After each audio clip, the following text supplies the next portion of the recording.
6월 17일 새벽 예배를 시작하겠습니다. 사도신경으로 우리의 신앙을 고백하시겠습니다.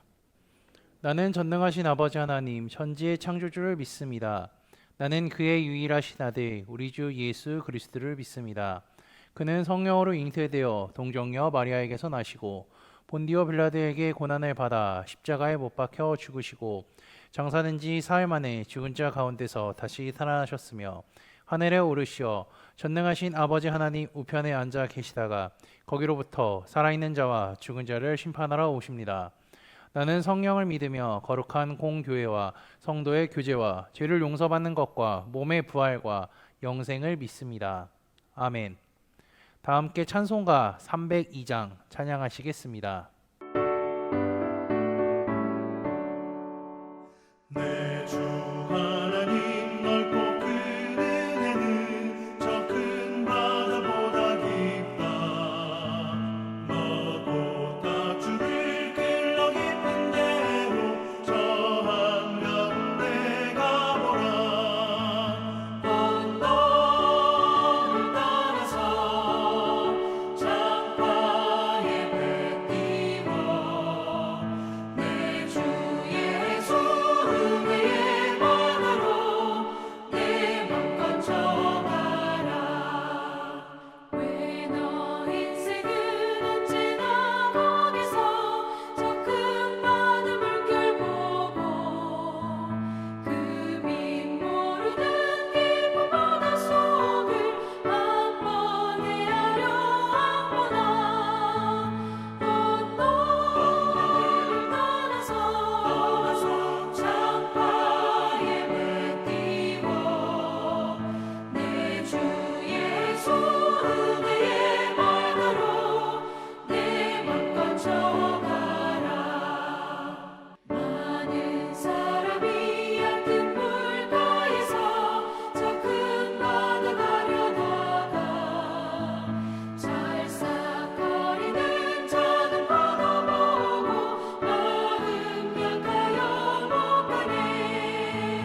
언덕을 따라서 창가에 배 띄워 내 주 예수 은혜의 바다로 내 맘껏 져가라.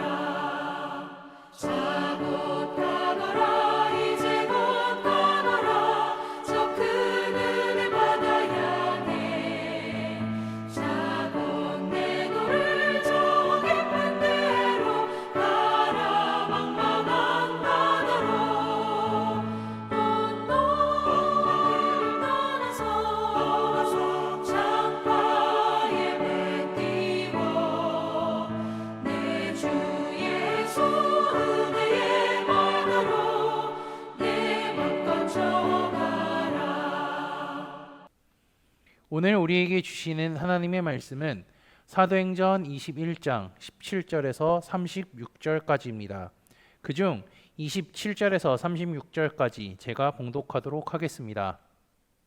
그 이래가 거의 참에 아시아로부터 온 유대인들이 성전에서 바울을 보고 모든 무리를 충동하여 그를 붙들고 외치되 이스라엘 사람들아 도우라. 이 사람은 각처에서 우리 백성과 율법과 이곳을 비방하여 모든 사람을 가르치는 그 자인데 또 헬라인을 데리고 성전에 들어가서 이 거룩한 곳을 더럽혔다 하니, 이는 그들이 전에 에베소 사람 드로비모가 바울과 함께 시내에 있음을 보고 바울이 그를 성전에 데리고 들어간 줄로 생각함이로라. 온 성이 소동하여 백성이 달려와 모여 바울을 잡아 성전 밖으로 끌고 나가니 문들이 곧 닫히더라. 그들이 그를 죽이려 할 때에 온 예루살렘이 요란하다는 소문이 군대의 천부장에게 들리매 그가 급히 군인들과 백부장들을 거느리고 달려가니 그들이 천부장과 군인들을 보고 바울 치기를 그치는지라. 이에 천부장이 가까이 가서 바울을 잡아 두 쇠사슬로 결박하라 명하고 그가 누구이며 그가 무슨 일을 하였느냐 물으니, 무리 가운데서 어떤 이는 어떤 말로 어떤 이는 저런 말로 소리치거늘 천부장이 소동으로 말미암아 진상을 알 수 없어 그를 영내로 데려가라 명하니라. 바울이 층대에 이를 때에 무리의 폭행으로 말미암아 군사들에게 들려가니 이는 백성의 무리가 그를 없이하고자고 외치며 따라감이로라. 아멘.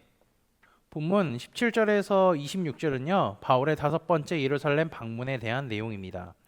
예루살렘의 형제들은 바울을 반갑게 맞이했죠. 첫날은 나손의 집에서 이제 여정을 풀었고요. 그 다음 날은 바울은 그동안 함께했던 동료들을 데리고 예루살렘 교회를 대표할 수 있는 야고보와 장로들을 만나게 됩니다. 이 장면은요, 어떻게 보면요, 유대 교회와 이방 교회가 융합한다고 할 수가 있죠. 바울은 약 4년 전 2차 전도 여행 때 이들을 예루살렘에서 만났었습니다. 오랜만에 만났으니 매우 반가웠을 것이죠. 바울이 예루살렘 교회 지도자들에게 자신의 사역을 보고합니다. 하나님께서 자신을 통해 행하신 일들, 이방인들의 구원 사역에 대해 자세히 들려줬을 것이죠. 그들은요, 하나님께서 바울을 통해 하신 일들을 직접 눈으로 보지는 못했지만 그와 함께 온 7명과 그들이 가져온 연보 등을 통해 이방인에 대한 사역이 얼마나 잘 이루어졌는지 알 수 있었습니다. 예루살렘 교회는 값없이 복음을 나눠 주었고요. 이방 교회는 물질을 이렇게 나누고 있습니다. 바울이 지난 4년 동안 소아시아와 마게도냐, 아가야에서 있었던 선교적 상황도 상세하게 들려주죠. 모든 사람들이 바울의 이야기를 다 듣고요. 어떻게 했을까요? 하나님께 영광 드렸습니다. 그런 뒤에 한 가지 민감한 상황에 대해서 알려주는데요. 다른 유대 형제들이 바울에 대해 부정적인 견해를 갖고 있다는 사실입니다. 예루살렘 교회는요, 초기부터 수많은 유대인들이 복음에 돌아오는 역독적인 사역을 경험했습니다. 그 과정에서 핍박으로 인해 예루살렘 안에서 복음이 진전되는 것이 방해되기도 했지만요, 복음을 믿는 숫자는 계속 늘어났습니다. 형제들은 그 숫자를 수만 명이라고 이야기하죠. 그들은 모두 율법에 열심이었던 자들이었습니다. 문제는요, 바울이 사역 중에 회당을 찾아가서 동족 유대인들에게 복음을 전할 때에 율법과 전통을 무효하는 태도가 예루살렘에 전해졌고요. 그것 때문에 바울을 불편하게 여기는 사람들이 있다는 것입니다. 바울은 대표적으로 모세 율법과 할례 그리고 관습을 지적했는데요. 이것은요, 전부 바울을 이제 싫어하는 유대 형제들이 열심을 쏟는 주제들입니다. 바울을 얼마나 부정적으로 생각했는지 21절을 보면요, 모세를 배반했다는 표현도 사용하기도 하죠. 이렇게 말한 이유는요, 바울이 유대 아이들에게 할례를 금하고 유대 관습에 따라 살지 말라고 했기 때문입니다. 율법에 열심인 유대 형제들은 분노할 수밖에 없는 내용이죠. 바울이 모세 율법에 대한 불필요성을 이방인이 아닌 유대인에게 가르쳤다는 것에 대해 또 한번 화가 났습니다. 야고보와 형제들은요, 이 유대 형제들도 바울의 방문 소식을 알고 있었기 때문에 갈등을 미연에 방지하기 위해 바울에게 한 가지 제안을 하고 그것을 따라줄 것을 요청합니다. 바울을 싫어하는 유대 형제들에게 바울이 율법을 존중하고 있음을 보여줄 필요가 있었던 거죠. 그래서 예루살렘 교회 안에 서원한 4명의 나실인의 머리 깎는 비용을 지불해 달라고 합니다. 바울은 이것을 흔쾌히 승낙하죠. 물론 바울이 율법 전체를 부정한다든지 무가치해졌다고 가르친 적은 없었습니다. 그는 율법을 존중할 뿐 아니라 예수 그리스도 안에서 완성된 율법을 가르쳤죠.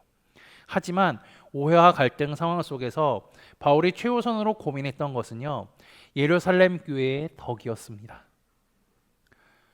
이 요청에 응한다고 해서 복음을 훼손하거나 타협하는 것은 아니기 때문에 제안을 수락합니다.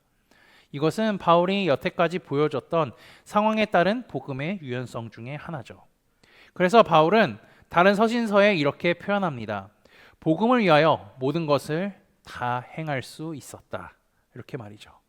바울은 내 형제들을 데리고 정결의식을 행한 후 성전에 들어가 제사를 마치기까지 일주일 동안의 결례 시간을 보냈고요. 결례 기간 만기를 이제 신고합니다. 성전에서 일주일을 보낸 바울은요, 예상치 못한 사람들 때문에 심각한 위기에 빠지게 됩니다. 소아시아의 디아스포라 유대인들이 성전을 방문 중이었습니다. 그들은 바울을 단번에 알아보면서 사람들을 충동하기 시작합니다. 바울을 붙잡고 있던 성전 안의 사람들의 도움을 받아 두 가지의 내용을 고발하며 선동합니다. 첫째는요, 백성과 율법과 이 성전을 비방했다고 주장하고요. 둘째는요, 율법과 성전까지 모독했다고 하죠. 세 번째는 이방인을 무단으로 들여서 거룩한 곳을 더럽히게 했다고 합니다. 첫 번째 이유에 대해서는 바울에게 변론을 들어볼 필요가 있었고요. 두 번째는 이제 바울과 함께 있던 에베소 사람 드로비모를 성전에 데리고 온 줄 생각했기 때문에 이들은 이 두 번째 부분부터 화가 나서 바울을 죽이려고 합니다. 이 소동은 걷잡을 수 없이 확산되었고요. 그곳에 주둔하고 있던 로마 군대 이제 천부장에게 소식이 전해졌습니다. 바울은 유대인들에게 이제 맞습니다. 죽을 위기까지 처합니다. 이러한 상황 속에 유대인들이 군인을 보자 폭력을 멈춥니다. 신속하게 군대가 투입되지 않았다면요, 바울은 그 자리에서 죽었을 것이죠. 천부장의 명령에 바울은 일단 쇠사슬에 결박됩니다. 그리고 이 내용은요, 21장 11절에 가이사랴 아가보의 예언이 문자 그대로 이루어졌음을 우리는 또 확인할 수가 있습니다. 천부장이 유대인들에게 자초지종을 듣습니다. 다양한 이유를 설명했지만 이야기를 하는 사람들이 워낙 많고요. 그곳에 사람들이 너무나 많았기에 말을 잘 알아들을 수가 없었죠. 천부장은 이 소동의 원인으로 지목된 바울을 무리들과 분리 조치하기 위해 영내로 데려가려고 합니다. 바울은 엄청난 폭력을 당했기에 계단을 스스로 오를 수 없었죠. 무리들은 뒤따르면서 바울을 없애자라고 쉼없이 소리치며 말합니다. 이들의 모습은요, 마치 예수님을 죽이자고 외쳤던 그 당시의 유대인들과 다름없는 모습이죠. 예루살렘에서 이방교회와 유대교회의 대표들이 만났습니다. 이방교회는 복음을 통해 하나님께서 일하시고 역사한다는 생생한 간증을 했죠. 그리고 증거도 보여줬습니다. 유대교의 지도자들은 하나님께 영광을 돌렸습니다. 그 후 바울을 부정적으로 보는 사람들을 위한 해결책도 제시하고요. 바울은 그 제안을 받아들였습니다. 그런데 계속해서 바울을 해치려고 하는 자들이 있습니다. 바울을 모함합니다. 바울은요, 복음 때문에 고통받고요, 고난받습니다. 그럼에도 불구하고 그의 입술에 불평과 불만은 하나도 없습니다. 복음을 믿고 전하며 살아간다는 것은요, 늘 위험 속에 있다는 것을 의미하기도 하죠. 세상 사람들은 복음이 전파되는 것을 싫어합니다. 복음에 대해 얘기하는 것도 싫어합니다. 그리고 심지어는요, 복음 전하는 자를 괴롭히기도 합니다. 바울의 상황을 그래프로 한번 표현해 보면요, 예루살렘 교회의 지도자를 만났을 때는 아주 상승이었다가 이제 유대인들에게 모함을 받자 아주 하락을 치고 있습니다. 그럼에도 불구하고 우리가 본문 속에 본 것은 바울은 불평하지 않았다는 것이죠. 바울은 자신이 당하는 고통과 고난을 겸손하게 받아들입니다. 그리고 하나님께서 이방인들에게 행하셨던 일을 고백한 것 같이 매를 맞고 죽임을 당할 뻔한 순간에도요, 하나님께서 바울을 지키시는 것도 경험하게 됩니다. 믿음으로 인해 고난과 어려움이 있지만 고통 가운데서 믿음을 잃지 않는다면요, 하나님께서는 지키시고 피할 길도 열어주십니다. 오늘 하루도 내 삶을 인도하시고 지키시는 하나님을 의지하며 살아가시기를 주님의 이름으로 축복합니다. 다 함께 찬송가 445장 찬양하시겠습니다.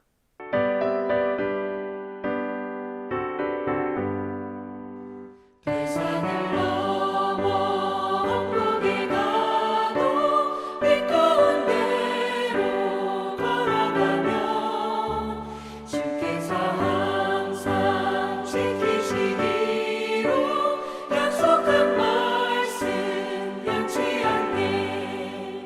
하늘의 영광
다 함께 기도하시겠습니다. 하나님 아버지, 오늘도 예배로 하루를 시작하게 하심에 진심으로 감사합니다. 날마다 하나님의 말씀을 주야로 묵상하며 살아가는 믿음의 형제자매들이 되도록 인도하여 주옵소서. 지난주일 말씀을 기억하며 기도합니다. 예루살렘의 부흥은 말씀에 대한 사모함과 배움과 깨달음에서 일어났습니다. 보로교한 시기에 하나님의 말씀을 사모하여 모였고 모든 사람들이 하나님의 말씀을 들었습니다. 말씀을 들을 때에 기쁨과 즐거움이 가득했습니다.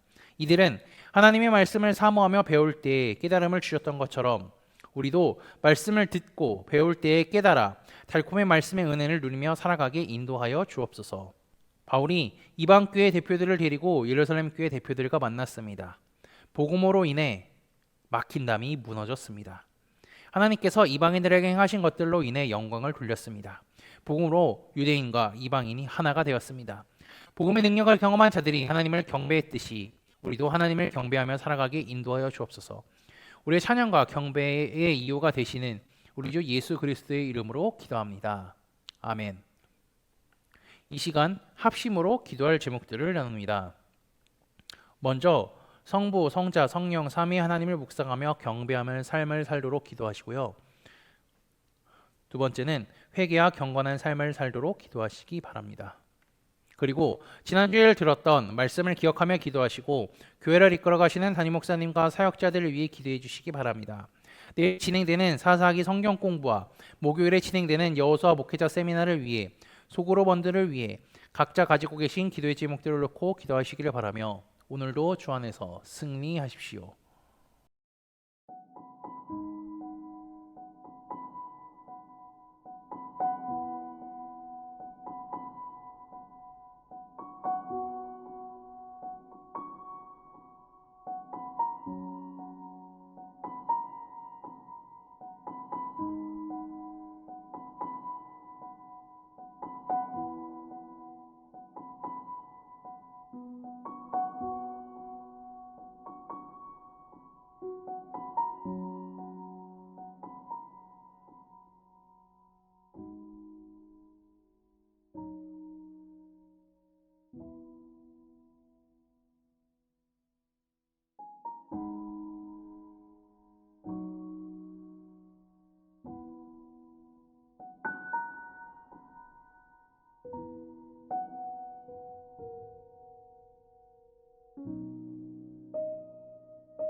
음.